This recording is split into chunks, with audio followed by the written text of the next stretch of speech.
Namba 2, nimekuja kwa sababu ya huyu mjumbe CPA Julius Ruto. Huyu ni kiongozi yako na mwelekeo. Mimi niko pale na niko na hao wajumbe wengi. Na mimi ni mzee, najua kupima. Najua kupima. Na mimi sasa nitaanza kupima na kusema. Mnataka nikuwe nikisema? Kwa sababu pia niko na jukumu kama kiongozi. Nikiwa msaidizi wa rais, nikiona pahali mlitupa bao na mwambia hapa mlianguka, ndio mpate nafasi ya kurekebisha. Nikiona pahali mlifanya vile ilitakikana, nasema hapa ni sawa. Kwa huyu CPA Julius Ruto, watu ya Keses mlipata 100%, 100%.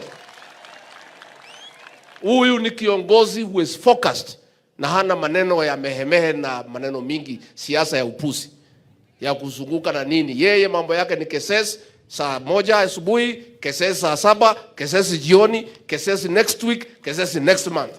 Na that is the kind of leadership that we want. Na ndio mimi nimechukua the whole day kuja kumsaidia.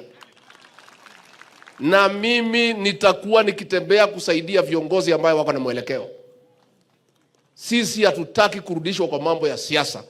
Tumetoka siasa juzi. Hii ni mwaka ya pili. Kazi bado. Si mungali mnangojea? Sasa wewe ukianza siasa mambo mingi ni ya nini? Mimi nataka kusema huyu CPA Ruto ni kiongozi ambaye rais na mimi tunatambua. And I want to say for the avoidance of doubt, if there is one decision the people of Keses made correct, ni huyu kijana Julius Ruto.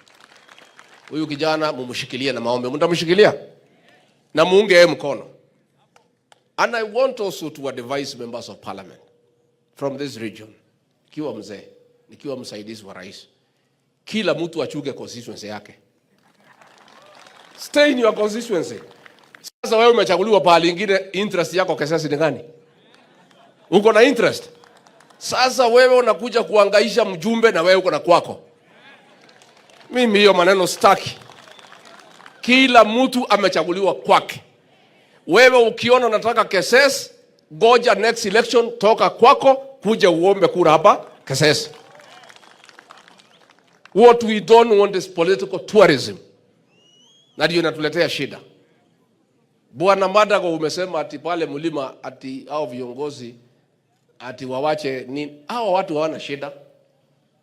Pale mlima ni pahali mzuri sana. Sisi ni wangwana. Na mnajua. Tulisema William Ruto tutamunga yeye mkono. Wengine mlikuwa muamini. Tulimuunga hatu kumuunga. We are honest, straightforward people. The only thing we hate is betrayal. That we hate. Sisi ni marafiki wazuri. Na pale kwa mlima nikiongoza, tunamuunga Rais William Ruto mkono 100%. Na sisi tuko na deni yake ya 10 years. Na sisi ni watu ya kulipa deni.